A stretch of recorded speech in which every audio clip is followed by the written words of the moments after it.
পৃথিবীর প্রায় 300 কোটি মানুষ ফেসবুক ব্যবহার করেন এবং এদের মধ্যে নানান ধরনের ব্যবহারকারী আছে।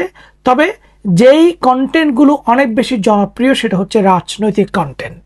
মেটার ভাষ্য অনুযায়ী সদ্য সমাপ্ত মার্কিন যুক্তরাষ্ট্রের প্রেসিডেন্ট নির্বাচনে তৃতীয় পক্ষ কর্তৃক ফ্যাক্ট চেকের ব্যাপারটি ছিল পক্ষপাতদুষ্ট। সুতরাং ব্যবহারকারীকে তৃতীয় পক্ষের ফ্যাক্ট চেক দিয়ে চেক না করে ব্যবহারকারীকে অনেক বেশি স্বাধীনতা দেওয়া হবে এবং ফ্যাক্ট চেকের ব্যাপারটিকে নিয়ন্ত্রণ করা হবে, যাতে করে কমিউনিটি নোটস অনেক বেশি প্রায়োরিটি পায়।